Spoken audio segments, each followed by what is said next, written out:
And I told her I want to be managing director by the time I'm 30. And she laughed at me. And she said, well, that's a ridiculous thing to say. That's never going to happen. And I did it. So by the time I was 30, I did. I was then a managing director of an agency. You can lead without trust or rapport, but it will be short-lived.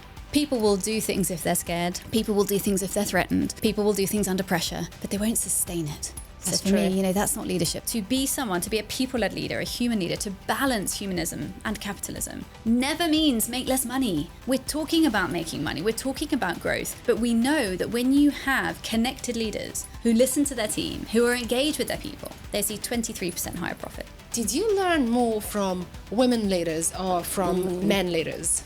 Do you know what, if I'm being really honest? Sorry, ladies. I think I learned most of it from male leaders. You'll hear people talk about soft skills, right? I'm like on a mission, Lara, to tell the world they are not soft, right? There is nothing soft about them. These are hard skills that have hard impact. When we're talking about empathy in this case, this is not about being nice. It's not about being sympathetic. It's not about being kind. I mean, please be kind, but it's not about that. It's about giving people the skills to influence other humans.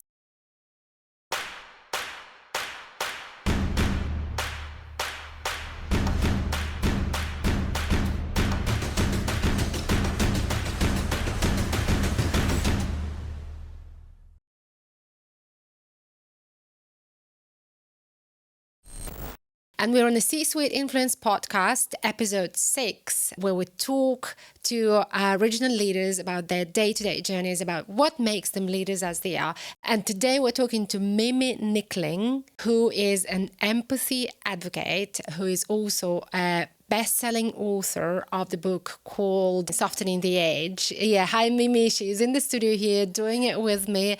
And we're talking leadership today because Mimi has been in a number of really great leadership roles apart from leading her own company. Welcome, Mimi. Thank you for having me back. It's always a highlight, and I'm so excited we got to get this in the diary and have this conversation. So thank you for having me. So we're talking leadership today. We are. We're talking leadership, we're talking, all the new era of how leaders can create their own impact virtually and in person as well. So, and definitely empathy. So we can't skip the empathy conversation. Never. So, Mimi, you've been in a number of leadership roles throughout your career. Apart from advocating for empathy now in a number of years, you are also doing, you're leading your own company and you've been an employed leader before. So you were working for someone as a leader. Yeah. Can you tell me about your journey? Maybe what roles did you do and how did you come to a leadership role? Was it always a natural thing for you? I think it was. I think people always ask, are leaders born or made? And I think the answer is probably both. But for me, for sure, I was kind of born to be this way. And I look at my little girl today who's 6, and I think she's exactly the same. My mum will tell me stories from when I was very small, 4 or 5 years old, when I would be at a party surrounded by adults where, their party, my parents' party, where I would be busy leading all the grown-ups, to get their food and sit here. And, so I think for me, I was always born with this innate passion for people, and when I look at my work today, which is very much, as you mentioned there, ingrained in empathetic leadership and emotional intelligence in the workplace, I think a lot of that is in me, right? So in my case, yes, I think I was kind of born a leader, which I always remember Sheryl Sandberg saying originally that little girls would have been called bossy before, right, when they led. But so, yes, on the one hand, I was born very comfortable with people, always being able to confront, communicate, lead, I guess. But on the other hand, I had great training. So I knew what I wanted to do from a very young age. I knew I wanted to be in the creative industries. I went into advertising straight from university. In fact, I chose my degree so I could go into advertising, which is also quite rare in that industry. My father was an ad man. So that, again, that kind of industry leadership was in my family. But I was very lucky. I worked in some really big global brands. That was my vision as a young starter, right, when I was a graduate. Yeah. And my father had told me that In fact, it's quite funny, Lara, because as I said, he worked in advertising and he always gave me two pieces of advice. The first was don't go into advertising. So clearly I ignored that because it's exactly where I went. But the second was if you do, and I was in London at the time, go and work for a Procter & Gamble related agency. So Procter & Gamble is one of the world's biggest consumer goods companies. They have like Pantene and Pampers and those types of things. And he said to me, they will train you. You know, don't necessarily go and work for one of the really creative startup fun businesses. Go and work on those big brands where they will train you in leadership and creativity and process. So as I say, I think I was probably born to be good with people, but I got brilliant training as I went up the ranks. And that did allow me to lead at a young age. So I think a little bit of nature and a little bit of nurture. I was actually going to ask you, how long was your journey to the first leadership position? And and what leader were you at the first role, and then how did it evolve? Well, I think leadership is such a wide word. Yeah. I always remember, and I have a feeling it might be on my LinkedIn page from literally like 10 years ago, 15 years ago, when LinkedIn was really a small platform. But I always remember when I was in my first job, I was probably 23 or something. And I got given this event to run as part of a P&G client. Yeah. It was very glamorous. It was a beauty event. It was in central London. I remember it was in like a glass box, like the event venue was this beautiful glass box in Mayfair. So in the richest part of London. Yeah. And I was entirely overwhelmed, but my job was to run it. And I always remember that when I got to the end of the event and the boss of my team, who I thought was this superhero woman, right?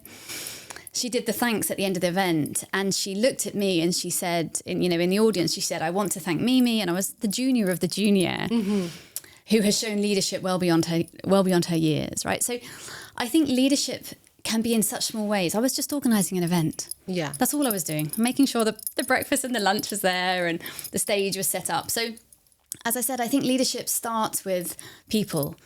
And for me, that journey began in all the small things I did. I always, innately took on that responsibility to make sure that everybody was okay and working in a system. But I also remember in that same job that there was another female leader in the business. It was a big business. I think it was about 250 people in that office, who was the absolute opposite from the first leader. And I remember telling her, she asked me, I was so young, Lara, and she asked me, what do you want to do? What's your vision? Yeah. And I told her, I want to be managing director by the time I'm 30. And she laughed at me. And she said, well, that's a ridiculous thing to say. That's never going to happen. And it was one of the only times I've ever cried in the workplace, like in my career. And I remember standing in a stairwell calling my dad, and him just, saying to me, well, don't listen to anybody else. This is your first leadership lesson. It doesn't matter what anybody else thinks. Go and do what, you do you, as it were. And I did it. So by the time I was 30, I did. I was then a managing director of an agency at 30. And I continued like that. So I was always very young in my roles. And I know that was because of my skills with people, which is so much of leadership. The technicality of it. Obviously, you have to know how to do the job.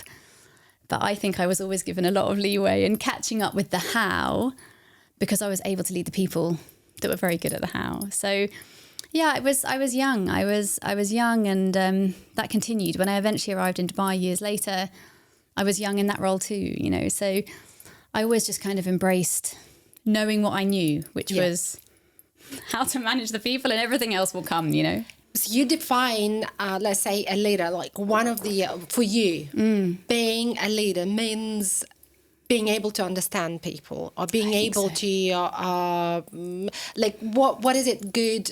How do you define being good to people? And is everyone who's good to people becoming a leader? Or is there anything else? Are there any other things that are associated with this leadership journey? Yes. Such good questions, Lara. I think to answer the second one, is everybody that's good with people a leader? No, for sure. You will find people that are brilliant with people who are in an operational role or an administrative role. They're never necessarily going to become I guess, the more traditional definition of a leader running a whole team. But as I said earlier, in their roles, they are able to lead in some way. But yes, how I define leadership would be in someone who is able to understand others in order to take them from point A to point B, right? Fundamentally, leadership, whether you're in a business role, you're in a military role, you're in a social or community role, to lead is to take people somewhere, right? That's what fundamentally we're doing. So I believe that is based on understanding, because how are you ever going to take anybody anywhere if you don't understand how they want to get there, right? Or if you don't understand them enough to build rapport, to build a relationship so that they follow or come with you or alongside you, you know? So yeah, for me, I think leadership is so multidimensional. Yeah. But fundamentally, it is about the rallying of people together to move from, you know, point A to point B, to create that journey together. And I do believe, as you said, that understanding, empathy, I guess, but relationships are core to that. You can lead without relationships. You can lead without trust or rapport, but it will be short-lived, right? Because people will do things if they're scared. People will do things if they're threatened. People will do things under pressure, but they won't sustain it. That's so for true. me, you know, that's not leadership. That's just, you know, autocracy, right? It's mandatory. But actual leadership is something that grows over time. That's interesting. Has your leadership style, let's say, evolved once you went on a journey of advocating for empathy? First, I think there was a point when you realized that empathy is something that you would like to advocate going forward, probably within the years. Has anything changed in you as a leader since then? Yeah, like I think, you know, I think it's a really interesting day to have this conversation because yesterday, literally yesterday, I had a conversation with one of my family members and I said, I think I finally found my confidence, right? Which is ridiculous. If you look at my social media, you're saying, no, clearly you've had it for 5 years. I've always been a confident leader, but something switched in me just in the last month, Lara, really, where maybe it's not confidence, maybe it's just comfort. Yeah. I'm really sure of how I'm leading now, how and who and why. And I think that took until now. And you read that a lot in the media, right? You read a lot of women who say, oh, I got to my late 30s or my 40s, or even now, my 50s or my 60s, until I found really who I am and to be in that flow state, as it were. And literally yesterday, I said to this person, I think I'm in it, you know? So I've been leading for 15 years and I'm always confident. I love what I do. My teams follow me and we've been great teams, but yes, it has changed. And I think it's changed because it takes time to find that. You know, it takes time to really build that energy and that momentum to say, I know what I'm doing, you know, and I can do that without second guessing. And I think as women, we second guess a lot, right? You'll read about imposter syndrome like in every social media platform. I'm not sure if it's imposter syndrome or just, as I said, whether it's confidence or comfort or flow state, whatever it is. I feel like only now I've truly hit it. And as I'm doing that, everything else is coming, you know? Yeah. So I do think that leadership is a destination and we all find it at different times. Absolutely. Yeah, I like this really, really important message that, first of all, it takes time, but I mean, it doesn't mean it has to stop you, right? So you grow in every single role that you're doing. You probably learn some lessons. It's just a journey, constant journey. I mean, I like also the fact that you've been absolutely confident about the goal, right? You knew where you're going. That you wanted to be a director or a managing director. So you wanted to be somebody who motivates people to come together, right? Yeah. A question to you. So you mentioned trainings, right? You said you had an opportunity to get really great trainings. Did you learn more from women leaders or from men leaders? Do you know what, if I'm being really honest, sorry, ladies, I think I learned most of it from male leaders. I had some phenomenal female leaders in my career, but I also always had this sense that they weren't as authentic. And again, lots has changed in the last 10 years. But in those first, I guess, 10 years of my career, that those female leaders were never quite as authentic as they could have been in their roles. And I always believed, especially because I was in advertising, I was in the advertising industry for most of my career. I always said to people, first of all, two things. First of all, I won't leave, right? Because many, many women would leave. It's quite a tough industry in terms of hours, and they leave when they have kids. I understand why. So I always said, number one, I won't leave. And number two, when, not if, but when I become, the boss of these businesses that I'm going to future lead, I won't stop being who I am. I won't stop being feminine in my role. I watched so many female leaders come into these big, huge meetings that we would have all around the world in their power suits and their blazers. And they were very strong and firm. And I always, Lara, I never wanted to do that. I didn't want to lead like that. And we have to remember that a lot of this conversation around empathy and emotional intelligence and mindfulness and mental health and flexibility, this is new, all of it. It feels old, but it's not, it's new. It's like the last 5 years. For most of my career, that was not an option, but yet I did it anyway. I didn't care, right? I wanted to be kind to people. I reached goals and we won awards and we turned around businesses and all of those hard results. We achieved all of them. But I didn't want to do it by being a bully or by being, overly aggressive or making myself more masculine to do that. So I felt that most of my female leaders in those years had to do that, or they felt they had to. And in that way, I've had some phenomenal male bosses around me who I've learned from. And again, probably not the more human skills, but certainly political skills, right? That's, right. How to navigate a room, how to manage stakeholders, how to position bad news, all of those types of things. Certainly, yeah, that was on the job training, and I learned from some amazing men. If you look back, or probably currently, who would you consider to be one of your biggest mentors on the leadership journey, let's say? It could be a public figure. Yeah. Anybody. Look, it's always really hard for me because I moved a lot in my career. So I've, on the whole, every 3 years for 17 years, I've moved, mainly with my roles. So I've been in Asia, Middle East for my entire career. I mean, I started in London, as I mentioned, but after 4 years I was gone and I never went back, and I never will. So it's hard because I changed leadership teams so often. They kept sending me to different countries and teams. So I never really had that consistent mentor or leader in my life. But I would say that my dad had a big role in that. I still today, I not look at how he is now. Now he's a retired gentleman, but who he was and how he addressed things. I found great consistency in that. But I also found great consistency in my own compass.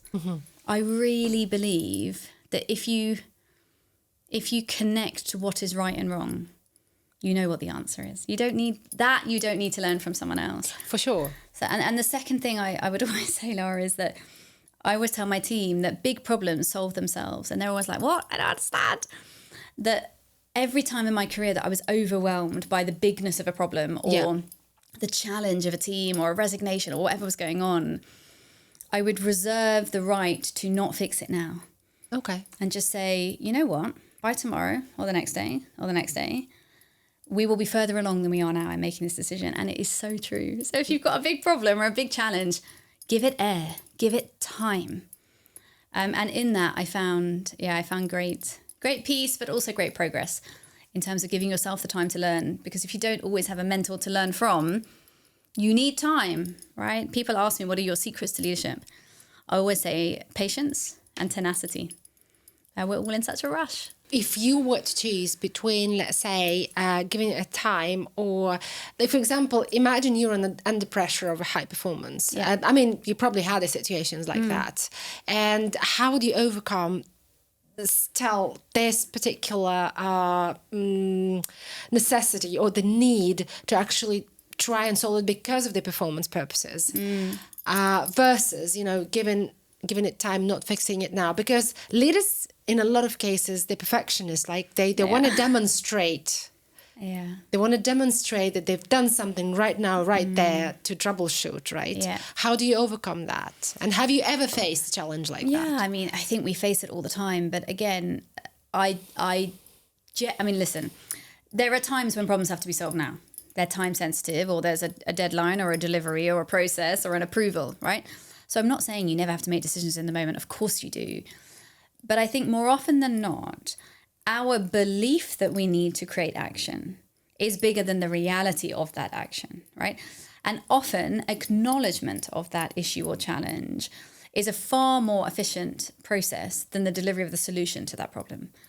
So I think you're right. Many people feel that they need to act now, and they define their success, their confidence, their ego, their status by that speed.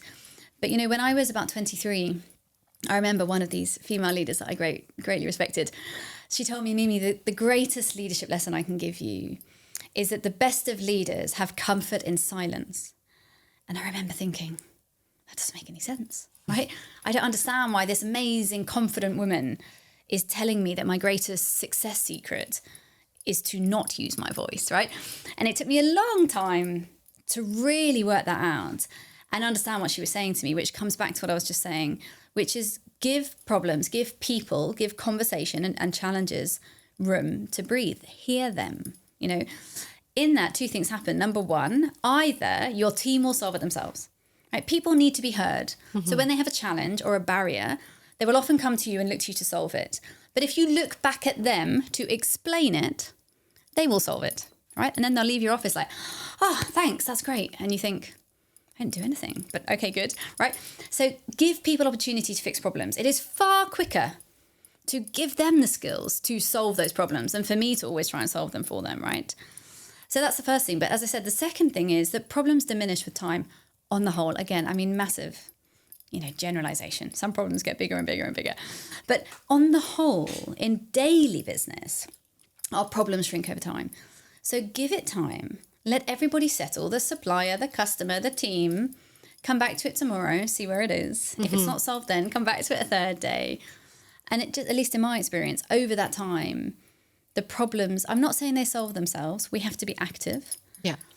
But they become more manageable because humans emote before we reason, right? We are emotional beings. So therefore, we respond with our automatic response, the automatic parts of our brain. And that conscious brain will respond in emotion, right? If you need to access the rational part of your brain that can really strategically think, you can't do it in the moment. Yeah. And from a neuroscience point of view, you actually can't do it. Because when you're in that state of stress, the problem feels huge. Your body is putting hormones into your body. So you have adrenaline and cortisol going through your body. You are literally draining from the brain the blood and the energy from the thinking parts, the prefrontal cortex, right? When that happens, no one can solve a problem. So this is why, I mean, that's, I guess, the science behind the instinct. When you've got a problem, give it time. Everybody will be able to solve it better once you've created that time. Did it take you some time to learn to practice that? Or was it like super natural, super, straightforward for you?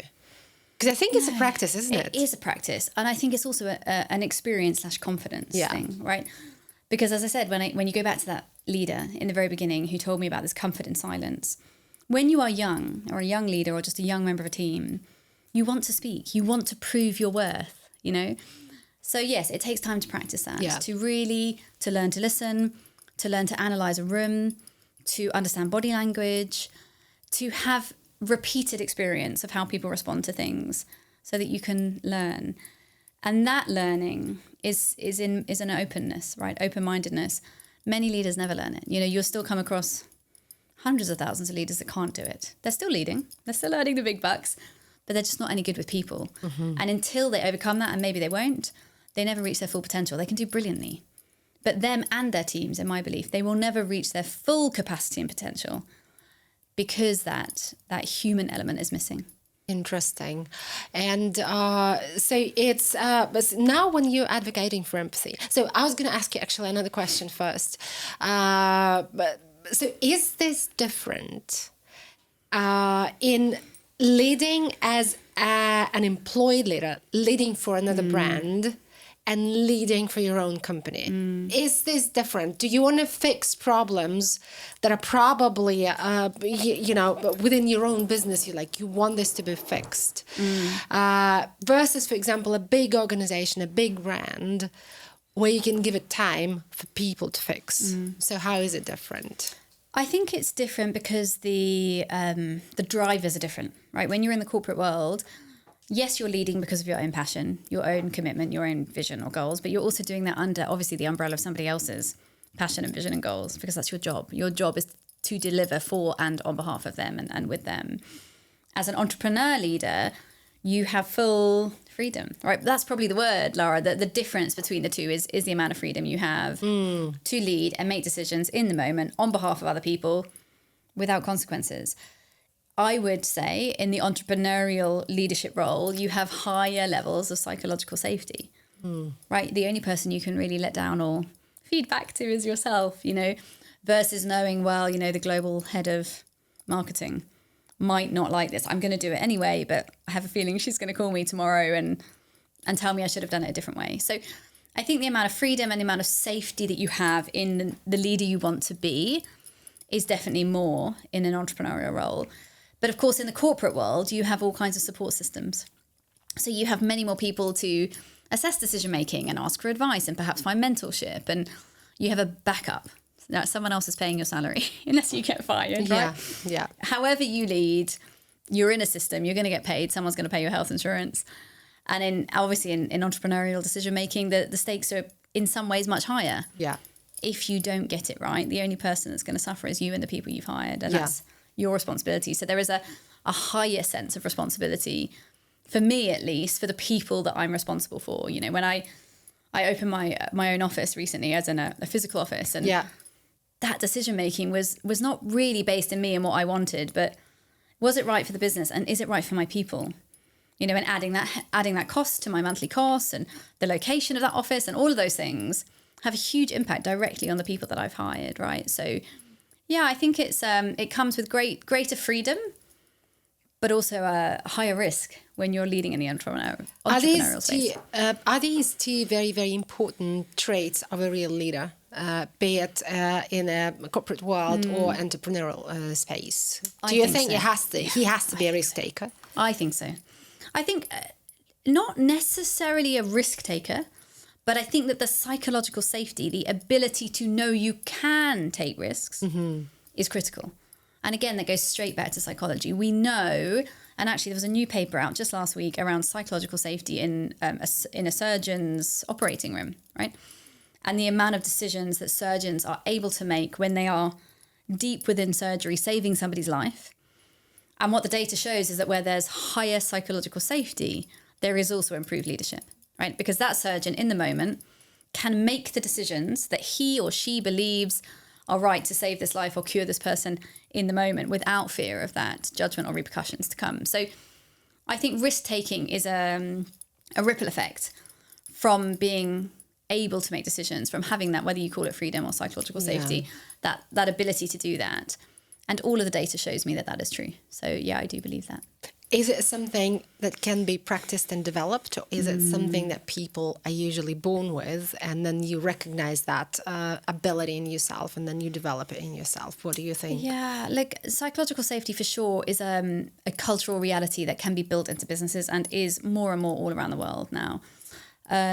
So yes, the creation of safety in any work environment. So if you're in the corporate world, you want your leaders to take more decisions, to be bolder, to act in the moment, to respond better.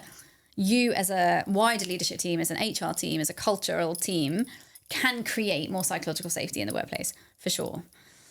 As a leader individual, again, I think it comes back to confidence and knowing, you said earlier, where you're going. You touched earlier on that I had a goal and I knew where I wanted to go. But I think even more importantly, I knew why.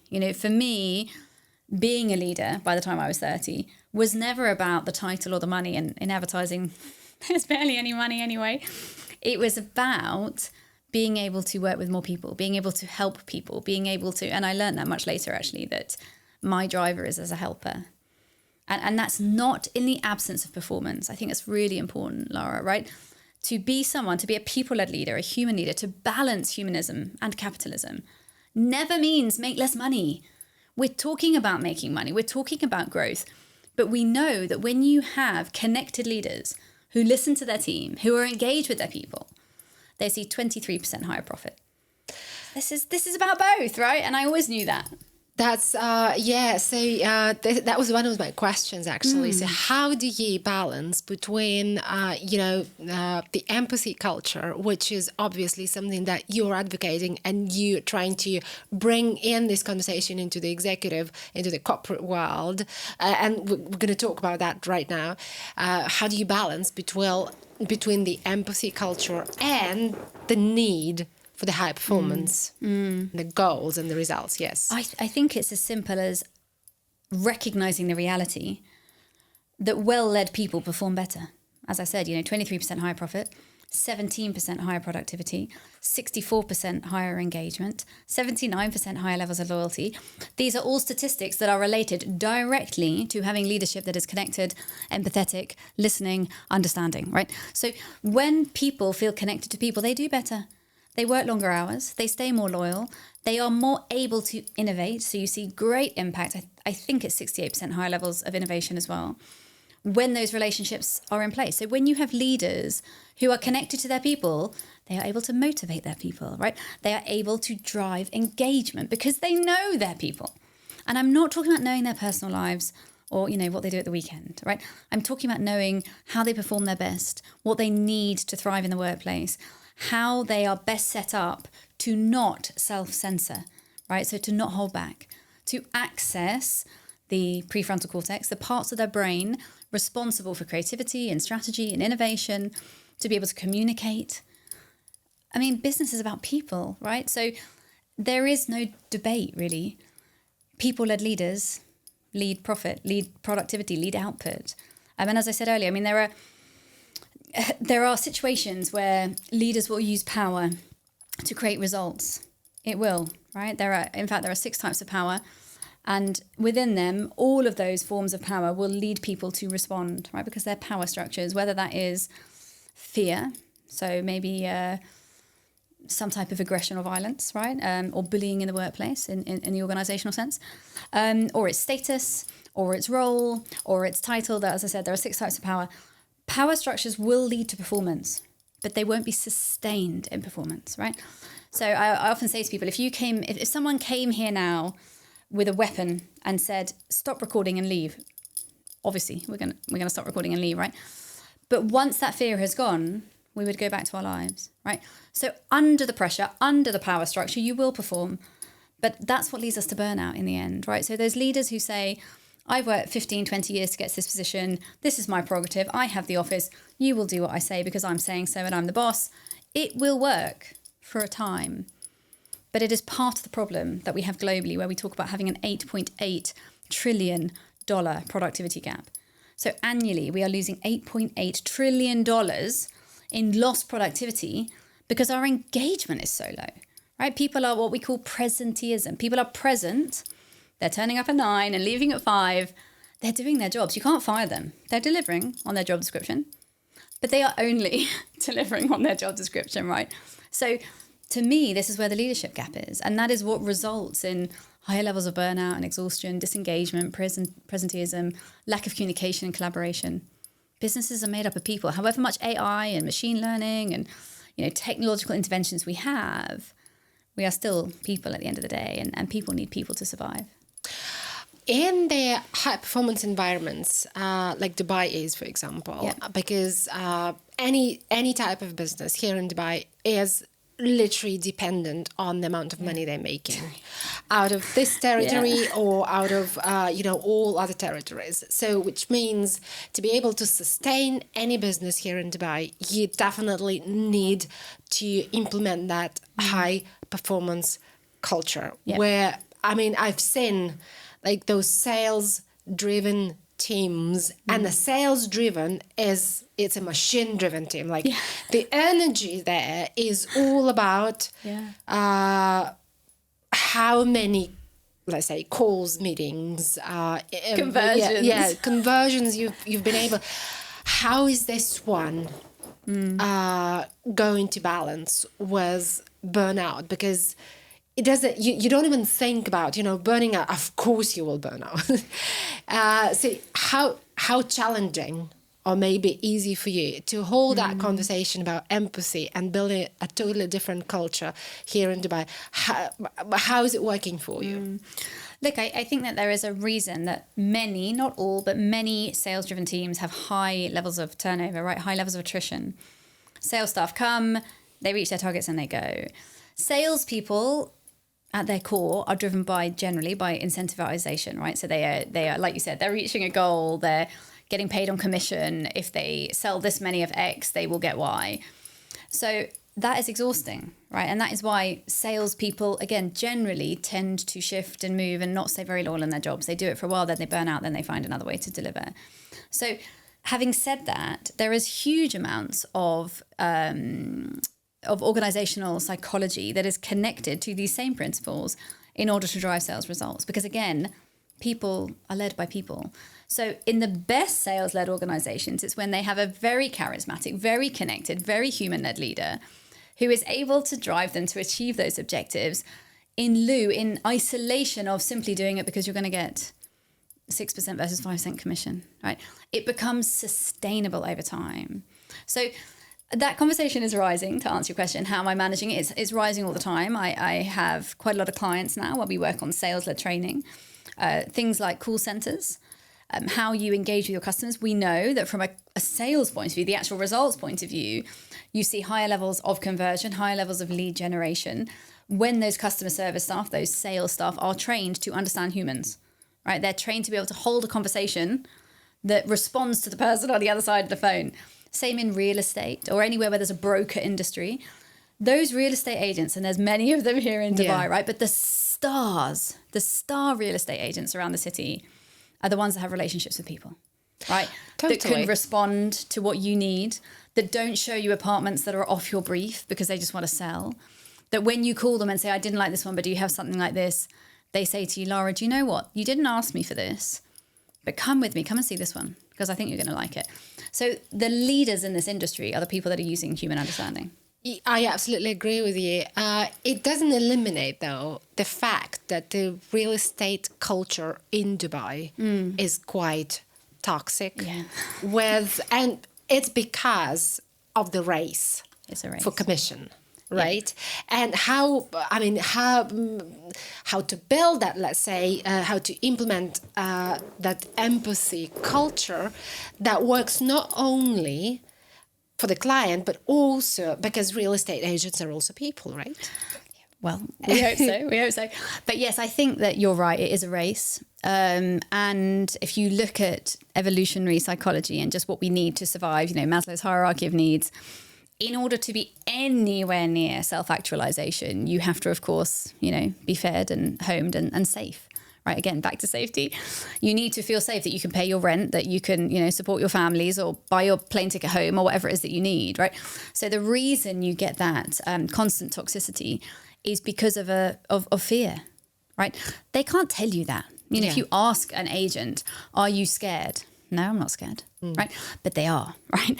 Because that fear is, what if I don't get paid? What if I don't get the commission? Yeah. I've promised this to someone, or I owe this to my mum, or I need to send money back home, right? So that's why, it's not necessarily the sales process. It's that we have a huge number of agents in this city, and they're not necessarily trained in some of these skill sets. So in real estate in Dubai, we have such a huge variety of agents that come in, the brokers that come in with different levels of experience, some with none, some with a lot, from all different markets around the world. I mean, how people buy property in America versus Australia versus the UK versus South Africa, totally different relationship. So there's a lot of work that needs to be done to understand, as you said, who these are as people and how to uplift them. But the problem is nobody wants to be responsible for that work, right? Because there's such a lot of attrition and because everybody's competing. So what it really needs is for someone to come in and say, I want to uplift the real estate industry as an industry. Yeah. right? But at the moment, it's very much driven by the brands and that sense By of the competition. companies, yes, and you have to sustain your advertising, you have to sustain your team, etc. It's just because real estate is such a massive topic for Dubai. I'm really happy we just touched upon it, because it's probably the least associated with empathy. Yes. And Probably. and it's interesting that we're talking about it. And you mentioned that you've already started doing some, not only for real estate, but I mean some sales trainings. Yeah. And I want to ask you about that one, because I mean, as a leader. You as a leader, or other leaders who are leading the sales teams mostly, and they're probably getting a lot of education in terms of how to become more successful in sales, how to do more transactions, etc. And then you coming with your conversation about empathy. How do you integrate that? Does it take time to build this empathy culture, even within sales, and how long does it take to build it? It definitely takes time, because people have to learn these skills. These are human relationship skills, right? But I often use the FBI as an example for how you teach it. So the FBI has a model called the behavioral change stairway. Yeah. Okay? And they use this in hostage negotiation. So I often use it to explain to my audiences that empathy is a hard skill with hard results. And organizations like the FBI, who are working in the toughest of scenarios, are using it to change behavior. Fundamentally, what that model teaches us, that if you want to create any level of behavioral change, i.e. a sale, right, you have to first start with listening. Second, understanding or empathy. Third, rapport. That's your relationship that you have with your broker or with your real estate company. Fourth is going to be influence. I think you should see this apartment. I think you should see this development. There's a brand new tower coming up. Let me tell you about it. The fifth step is purchase, is behavior change, right? Is action. Okay? So I often use that to explain this. When we're talking about empathy in this case, this is not about being nice. It's not about being sympathetic. It's not about being kind. I mean, please be kind, but it's not about that. It's about giving people the skills to influence other humans, to understand them, and therefore be able to work with them, which is what leadership is about as well, right? Understand a diverse team and how different people respond to different environments. You know, we spend all our time talking about the importance of flexibility, but flexibility means like a million different things to a million different people. So leaders have to know what that means for their team and different parts of their team. Just like real estate agents need to know how to adapt their sales strategy. Lots of it sits in neurolinguistics, to be able to adapt their sales strategy to different people. Because somebody coming into Dubai to buy an apartment that doesn't live here, they're coming for a week, they want to invest, how you need to treat them and look after them, it's entirely different from someone who's lived here for 20 years and is looking to buy their third apartment. So that's how I would explain it to people. Yeah, right. That's interesting. These are human skills to drive human behavior, which starts with knowing the human, right? So I love it. Yeah, takes time. I absolutely love it. And I think this conversation is probably so natural within all those sales-driven educations that everybody is probably delivering now. This is like a fresh air conversation. But what are the biggest challenges, let's say, you faced in having this conversation with executives, with some of the really high performance environments, sales driven environments? What are the biggest challenges and how do you overcome them? I think the biggest challenge is that there is still a generation of people, and I'm not talking about old people, right? Yeah. Pretty much anyone over 40, who have come from training and backgrounds and careers where these skill sets were not taught, and therefore they carry less value. So the biggest challenge is overcoming the perception of these skills, right? You'll hear people talk about soft skills, right? I'm like on a mission, Lara, to tell the world they are not soft, right? There is nothing soft about them. These are hard skills that have hard impact. They're hard to master, they're hard to train, they're hard to learn. But when you get them right, you will see hard results. But there is a perception problem. Empathy has a perception problem, right? Which is that people think it's sympathy, people think it's kindness, people don't know what it is, but they say they don't care. The solution to that, I hope, is the work that me and other people in this space are doing, which is to give them the data. You know, I was here just a couple of weeks ago. I had 300 CHROs in a room, all from the Gulf, so a very local event. And I know when I walk on that stage, I can see them all looking at me thinking, oh, you know, what is this? I don't understand. Who is she? What's she talking about? Why is she talking about empathy? This was in the oil and gas industry, right? Yeah. Is there a role for empathy on an oil rig? But by the end, we had a standing ovation, What was the turning point? What is your secret? I think to turn people believe you. I think the secret is threefold. I think it's passion. I think passion is contagious. So when you talk with authentic passion, like not made up passion, but real passion, people are like, well, if she's passionate, maybe we should listen, right? I think the second is definitely data, right? So I use a statistic often that shows from Workplace Insider study that when employees are asked around empathetic leadership and performance, 93% of employees say, I want my leader to be empathetic, but that doesn't mean we should, struggle with performance. We should grow. Human beings want to grow, right? So 93%. So I use a lot of data. So they can't escape it by the end. So I start with passion. I use a lot of data to back that up. Somebody asked me on camera last week, Mimi, why do you believe? And in my answer, I said to her, this is not about me believing. I do believe that these skill sets are valuable in the workplace, but the reality is the data proves it. So I'm just a voice, right, for taking that data out. And then the third thing I think is intention. I think when people follow leaders who have intention, when they know that your intention is consistent, reliable, honest, authentic, that's such a cliche, people will follow that. So by the time you get to the end of that presentation, your keynote on a stage, people don't know, it's intangible. People just know that whatever you just did, I get it. Like I want to do that too. Yeah. So it's like this magical formula. No, I like it. I like it. How do you, let's say, maintain the level of knowledge? Because we are in an era. So we're doing podcasts with you, right? So you consume podcasts yourself to educate yourself, like probably to maintain the level of knowledge and psychology, etc. So do you do that? I do, not as much as I would like. I wish I could listen to more.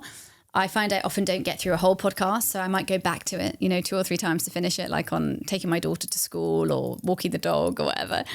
But I do also choose to live in a country. So I live in Kuala Lumpur, which has a slower pace as a city than somewhere like Dubai, right? And that is a very intentional shift because when I'm in Dubai, I literally never stop. And I come here often. I'm here every few weeks, right? And I often think if I lived here, I would probably never get out of either a podcast studio or off a stage. And that is so much fun. But to your point exactly, I would only ever have time to talk about what I already know. How would I ever know? How would I do my future work? Yeah. Right? I'm just writing my new book now. I just feel like I could never do it in a city like Dubai because people say New York never sleeps, but they've never been to Dubai, right? So for me, the city, there's just unbelievable energy and innovation and this attitude of if we can dream it, we can do it. That's true. For me as a creator, I have to leave to learn, to listen to podcasts, to read. I read a lot of reports. I do a lot of research, gather that all, and then come back and share it with people. That's great. So you're doing your own show as well. I am. So, and it's an audio first show, correct? It is, yeah.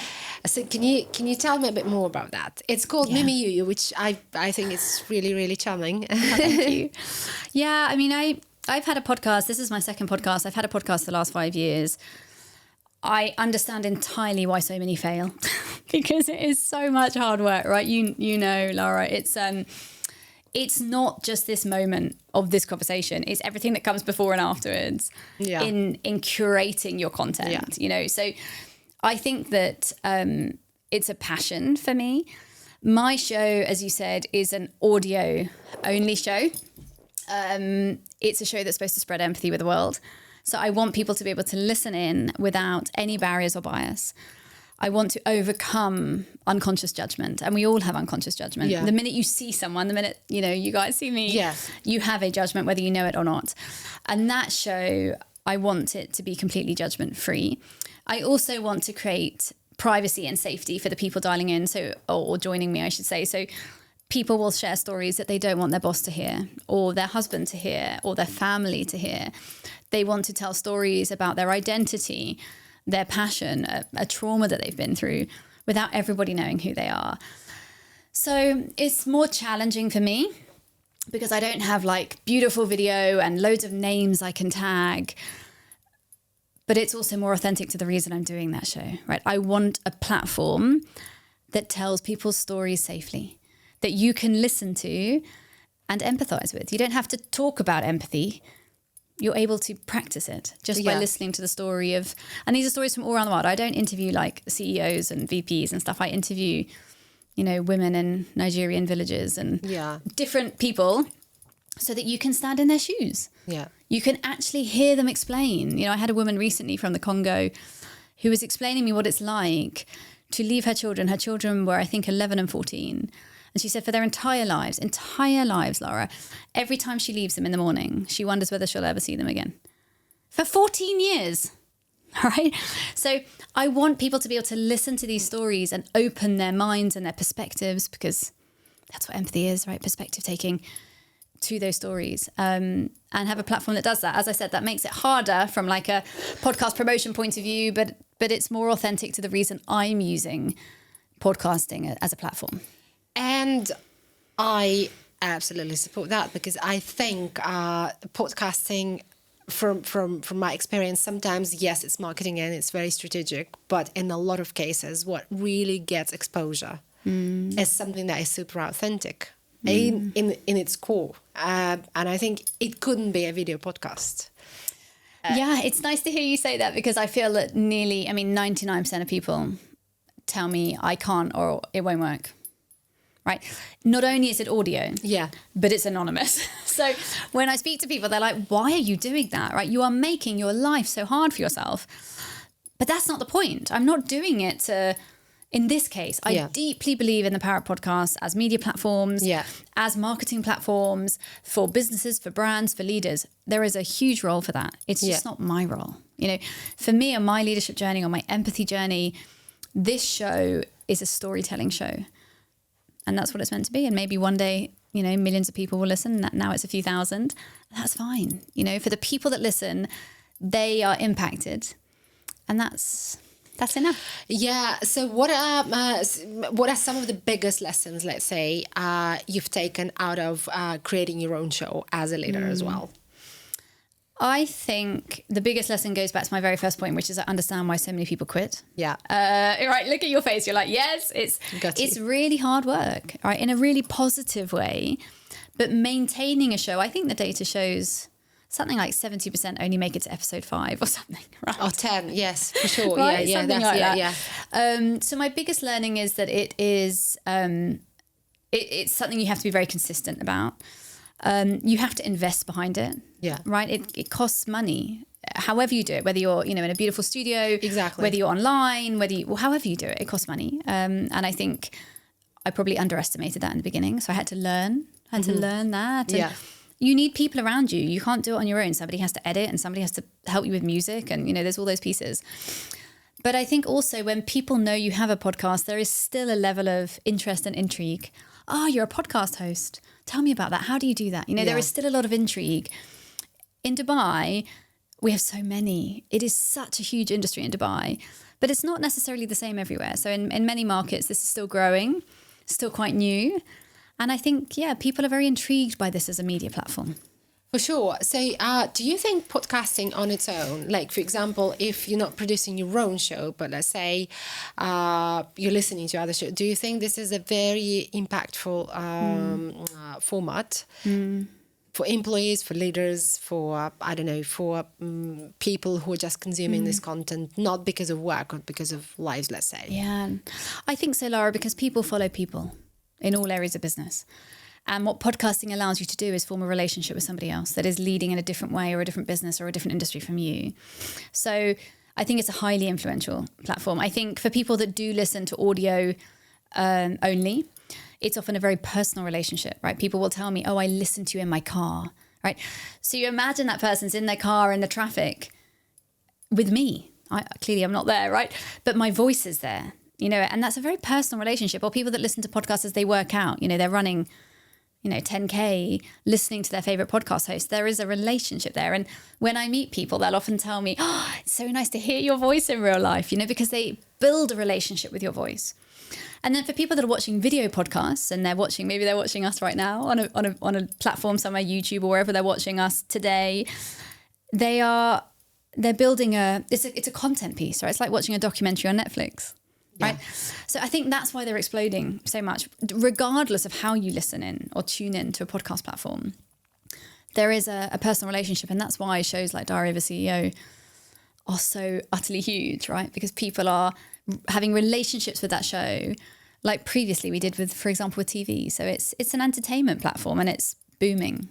And I think it also became so accessible for a lot of people to actually, tap into that movie industry, isn't it? Yeah. So I want to touch upon a very important topic as well. So you're also a public figure, right? You are somebody who is at the stage talking to the different audiences, which is a B2B, banking, government. You're talking to businesses as well. How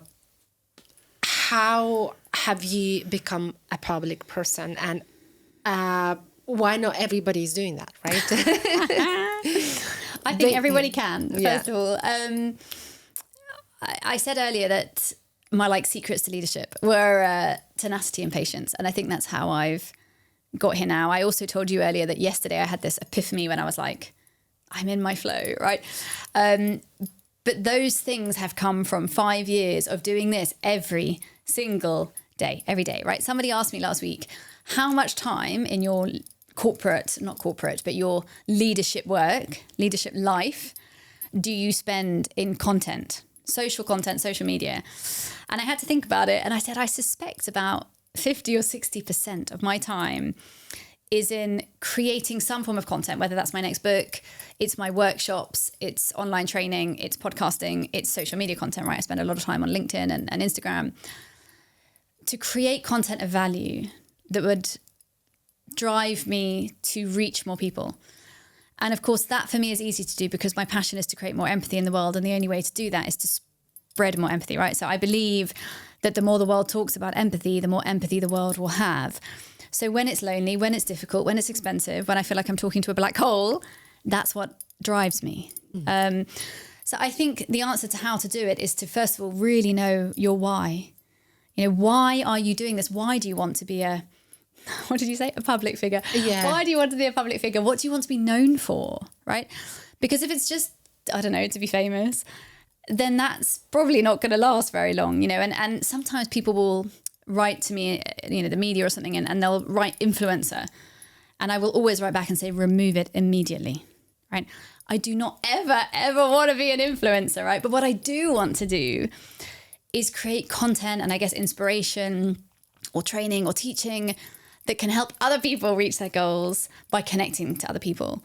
And so my why has been very clear for me from the beginning. And I get up every day. I mean, in the last month, I have been on 12, 13 flights, right? It's I feel like social media makes it look so easy and so glamorous. Yesterday I posted a film of me at a film shoot, and a young woman in India wrote to me and said, how can I do this too? And I don't have like an answer. I can't teach it to you tomorrow, Yeah. But I think purpose is really important. It's really overspoken about. Yeah. But fundamentally, that's what makes us human. We have to know why, because otherwise you run out of energy, I think. I probably wanted to ask you, what would be the piece of advice you would give to the executives who probably know their why, but for some reason, maybe you can mention the reason as well. Why do you think they're not going public? They're not creating the media brands, let's say. They're not going into podcasting. What is the reason behind that? What do you think? What prevents a lot of great leaders from getting out their lessons, their leadership lessons out there, and how to help them? Look, the first thing none of us can help them with, and that's time. I think the honest truth for many people is time. I think some leaders have started it and they give up. As I said, 50 or 60% of my time is doing this. That's a lot. It's Yeah, a lot, that's right? a lot It's of time. Yeah, I agree. It's a lot of time. And I always talk about creating time versus having time. I have to create time to do that. And that is, for some people, I guess, unsustainable amounts of time that I'm investing into that. And, when you have a big corporate role, I mean, when are they supposed to find time to come to a podcast studio? I mean, they have meetings, Teams meetings from 8 a.m. till 8 p.m., right? So I think the honest truth is time. And as I said, in creating time. But I think the second barrier is people feel, why would anyone want to hear from me? In their corporate safety net, we've spoken about safety a lot today, but they will stand up on the stage. So let's pretend they work for Microsoft. In that world, they're happy to stand on stage and talk about objectives and, culture and all the things that they're doing in, for example, Microsoft. But outside of that, they have a doubt as to why maybe anybody else would want to hear that. Yeah. And I think the third thing is that the return on this type of investment is long-term.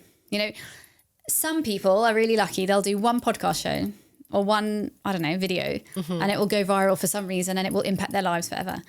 But the majority of us, we are slaving away a little bit every day or every week. And that's a really long-term investment. So that, again, goes back to the why. If you're a leader, they have to know really why they want to do that. What's the impact, whether that's more efficient financial processes, or it doesn't matter. It doesn't have to be an emotional why. It can be a very functional or career-driven why. Yeah, that's true. But I think time is the first one. Self-belief is the second. And just having a really clear objective is probably the third. But like I said earlier, anyone can do it with the right training, the right time, and the right vision for where you're going. Was it natural for you from day one? No. Did you have to? Oh my gosh, no. It's really very, very beneficial that you're saying so. Because you sound and look so natural. Oh, thank you. But I love what I do. I mean, really, I love it so much. This doesn't feel like, work to me. And there's that very stereotypical phrase, when you love what you do, you never work a day in your life, right? But it is actually true. It is actually true. But no, it wasn't always this easy. In the beginning, I knew I had to do it. I would cringe every time I saw my videos. When I heard my voice, I hated my voice, for so long. I can't believe that one, by the way. I can't absolutely believe that one because the first minute I heard your voice, I'm like, oh, she must have been going through a training in public speaking or maybe acting. I even thought about acting. Someone asked me that yesterday as well. But no, I hated my voice. I hated being on camera. And I had to learn, not necessarily how to do it. I was always quite good at speaking, but I had to learn the system around that. So creating the time to prepare, creating the time to have support systems around me, people that I trusted, and then just confidence. And still today, Lara, there's various things that I just won't do on social media. Do I know my growth journey would be shorter? The cycle to growth would be shorter if I did these things? Yeah, absolutely, especially in Dubai. I am not going to do them, right? So that's also a commitment from me. I don't want to do... There's many things I could do. I'm not talking about bad things. I'm just talking about different types of content that I know would help me get bigger faster. Yeah. I'm not going to do them. I'm going to do this professionally, systematically, authentically. That means speed. We'll slow down. But I always remind myself that this is a 10-year journey and not a 10-minute journey, right? So, but yes, it was not natural. I had to really learn. I had to practice. And still now my social media teams will ask me to do lifestyle content like making a cup of coffee or like walking past the swimming pool. And I'm like, oh no, guys, I can't. Like, I just can't. Like, ask me something about empathy and I'm fine. Ask me to pretend to get a Starbucks, then I find it really hard. So I think different people find different things hard. No, thank you so much for mentioning that in our conversation. It's been an amazing, inspirational conversation. A lot about leadership, a lot about your own lessons out of it, which is absolutely amazing. We touched upon empathy as well, and we touched upon media, which is, I think, part of your journey as well. So much. Yeah. What do you want the audience to do at the end of it? What do I want the audience to do? I want the audience, two things. I want the audience to believe in themselves, right? As we've said many times, whether you are a corporate leader or an entrepreneurial leader or an influencer, because I don't want to be one doesn't mean everybody else shouldn't, right? The opportunity is there. If you want to do this, if you want to create that journey and that vision, go ahead and create it. And the second thing I would just say is to really take away some of the data we spoke about today, that connected humans do better. Lonely humans do worse in all occasions. So however you create more connection, overcome loneliness, whether that's on podcasts, whether that's in the workplace as a corporate leader, as a mother, doesn't matter. Wherever it is you practice that. If we can all create more connection, I think the world will be a better place, and so will Dubai. So that would be my second one. Thank you. Thank you for having me. It's an absolute pleasure to have this conversation and just to have the opportunity to talk about leadership in our world. Always great talking to you.